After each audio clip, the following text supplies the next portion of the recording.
Okay, let's unpack this. Picture a globally famous social media star.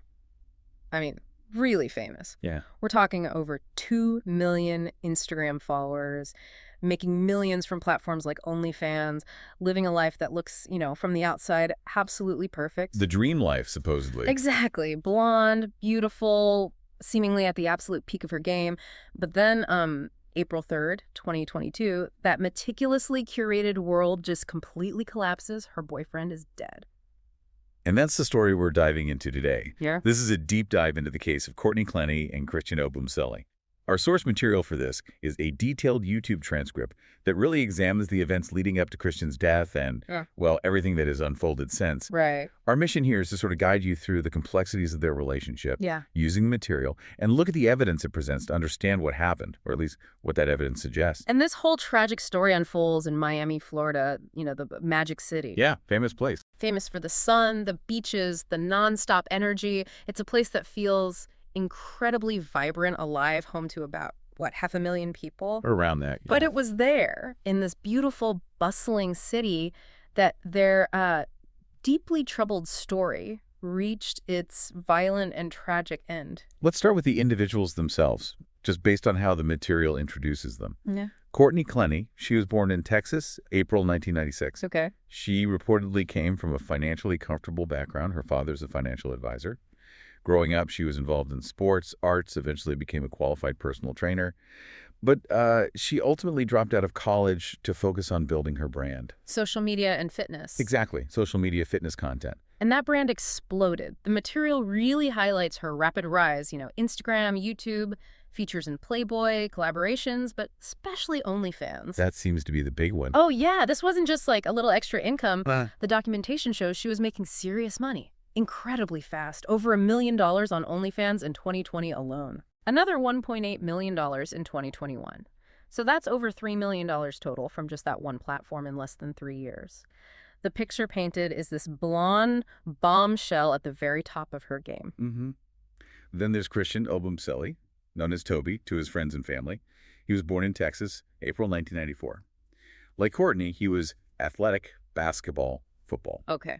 His high school coach described him as warm, caring, strong work ethic, always smiling, helpful to younger players. More recently, he was known for being compassionate, gentle, having this infectious smile. His career was in crypto and stocks, earning him a comfortable living too. So they meet in Texas, 2020. The material indicates they fell in love quickly, like a really passionate relationship developed within just weeks. Very fast. Friends who saw them early on described them as, pleasant, fun, genuinely deeply in love. It sounds initially like a story with a really promising beginning. And that's what makes the rapid shift so striking. Yeah. Because according to the material, after just a few months, that picture of a happy, passionate couple just began to fracture dramatically. Yeah. Oh. The relationship reportedly took a very dark turn, and pretty quickly. So what does the material show? How did it decline so fast? Well, it details how Courtney's behavior, reportedly, became increasingly controlling. She'd get upset easily, try to pull Toby away from his friends, have these sudden screaming outbursts. And not just verbal, right? No, not just verbal. Physical violence became more apparent. The material suggests it might have started with, hitting his chest or shoulders, but it escalated, became significantly worse over time. And his friends noticed a change. Big time. Friends who knew Toby before he met Courtney saw a profound change. He went from being bright and energetic to often appearing stressed, preoccupied, withdrawn. The material notes he essentially became Courtney's personal assistant. Oh, wow. Yeah, which meant he was constantly exposed to her behavior, the arguments, the escalating violence. That sounds like an incredibly difficult situation. And adding another layer to the picture presented is Courtney's increasing alcohol dependency. She was reportedly irregular at bars in Austin, had 2 confirmed DUI charges, which the material suggests might have contributed to the volatility, though it does stress, that doesn't excuse the behavior itself. Of course not. Was there a specific turning point mentioned? Well, a significant incident highlighted is Las Vegas, July 2021. Police were called after she reportedly threw a glass at Toby's head. Ouch. Yeah. And what's really revealing is her interaction with the police, recorded in audio logs referenced in the material. She reportedly changes her story initially, begging a concierge not to call the police, then claiming she called them. She even admits, apparently, to having thrown glasses or plates at him before. And Toby, what was his reaction? Despite sustaining a serious injury, Toby reportedly declined to press charges and actually pleaded for her release after she was held overnight. Wow. He still protected her. It seems so. And despite this, they stayed together. They planned a new chapter, eventually deciding on Miami in January 2022. And this wasn't a modest move. Courtney's big earnings were obvious in their choice of place. Right, that luxurious apartment. 3 bedrooms, 3 baths in Beverly Terrace, incredible views. The rent was reportedly, what, $10,000 a month? $10,000 a month, confirmed in the material, paid by Courtney, and she would allegedly brag about paying for it, even threatened to kick Toby out if he upset her. So the power dynamic was really skewed. Seems that way. And her behavior, according to the material, reportedly worsened after the move to Miami. She kept frequenting clubs, her attitude became more volatile, more openly toxic. Didn't she say something publicly about being toxic? She did. She appeared on the We in Miami podcast, and the material says, openly admitted she was toxic, hated being controlled, and stated she only dates rich black guys. That's quite an admission. It's a striking admission of toxicity and, a specific perspective on her relationship, stated publicly. And the alleged abuse continued. Beyond the podcast, the material details more alleged abusive behavior. Shouting, screaming, reportedly using racial slurs. Oh, God. Trashing their home, hotel rooms, even throwing his possessions off the apartment balcony during fits of rage. Throwing his stuff off a balcony? Like what? There's one reported instance where she allegedly threw all his clothes off the balcony after smashing up the apartment. Unbelievable. And then, according to the material, she'd follow up with these extravagant apologies. Yeah. Gifts. One example cited is her reportedly buying him a Louis Vuitton luggage set, costing upwards of $10,000 to try and make up for destroying his wardrobe. Wow. So extreme highs and extreme lows. Classic cycle, it seems. The material also highlights that now infamous elevator surveillance footage. Right. I've seen clips of that. It reportedly shows Courtney attacking Toby and him trying to push her away, basically defending himself. So what did the material show about Toby's side? How was he coping with all this? The material paints a picture of someone deeply affected, distraught, even devastated by her actions, yet who consistently defended her in front of others. Why do you think that was? It's not entirely clear why, but he reportedly always had her back, even when the abuse was aimed right at him. The material includes excerpts from his letters and messages. They reveal this profound sense of heartbreak, mixed with being completely, utterly love-struck. That's so sad. What did he write? Things like, "You are honestly the sweetest and most annoying woman I know, but I would never trade you for anything. And I want to be everything to you, your boyfriend, your best friend, your lifelong partner, the man you trust to put his life on the line for you." Oh, man. These passages, cited in the material, show this deep, almost desperate desire for the relationship to somehow work, despite all the chaos. Did his messages mention the violence? Yes, they provide crucial documentation of specific incidents. The material mentions a November 2021 incident where she reportedly stabbed him in the leg. Stabbed him in the leg. Yes, and a text message from Toby the day after is particularly heartbreaking. It details waking up happy despite the severe injury, helping her, even doing drugs with her, and saying he sucked it up and hoped tomorrow would be better. Wow. That illustrates the cycle so vividly.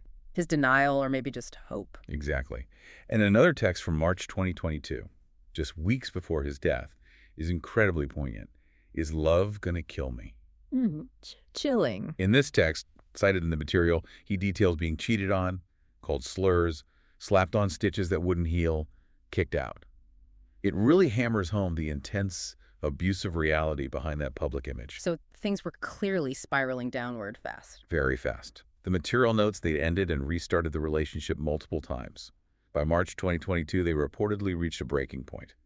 The police had been called to their properties 12 times in the months prior. 12 times. 12 times. And had visited the Miami apartment twice before that final tragic day. Was Courtney trying to end it then? She reportedly tried to get Toby out of the apartment, even involved her mother for a week in late March 2022. The result, according to the material, was Toby sleeping on a small sofa in the apartment's foyer for 6 days after she supposedly officially broke up with him. Sleeping in the foyer, that's rough. And the day before the stabbing, April 2nd, the police were called again. Building concierge witnessed a heated argument, called for help. What's notable, according to body cam audio referenced in the material, is Courtney's initial reaction. She reportedly begged the concierge not to call. But then she changed her tune with the police. Dramatically. When officers arrived, she reportedly told them she wanted a restraining order against Toby, seeming anxious to get one before he potentially could get one against her. Interesting. Her demeanor with the officers is described in the material as interrupting, emotionally unstable, contradicting what the concierge had said.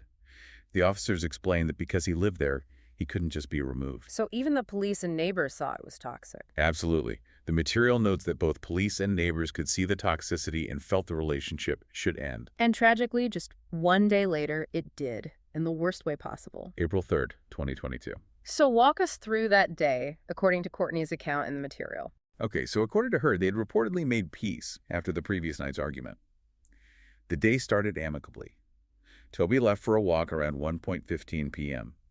Courtney spent the afternoon on the phone with her mom, doing laundry, watching YouTube, even went live on Instagram until 4:33 p.m. Toby returned around then with a Subway sandwich.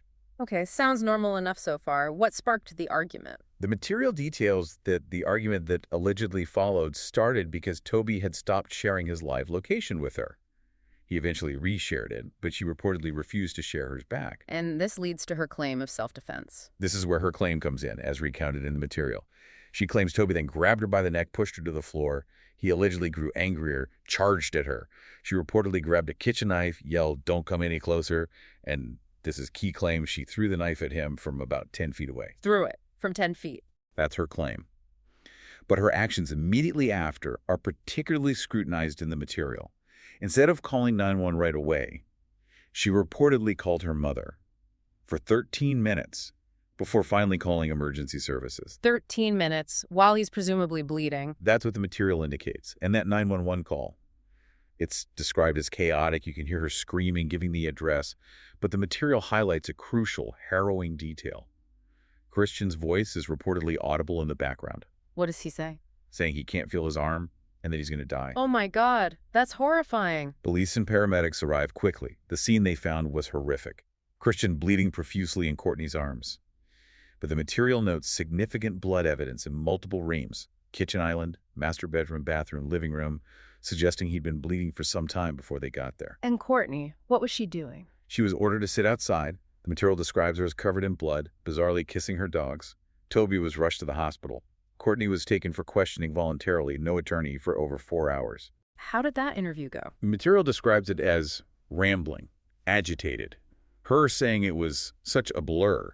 She reportedly made contradictions, like claiming the police call the night before was for no reason, that the receptionist just wanted trouble. She even reportedly questioned if her actions were justified. Any injuries on her? Crucially, the material points out no visible marks or injuries on her during or after that interview.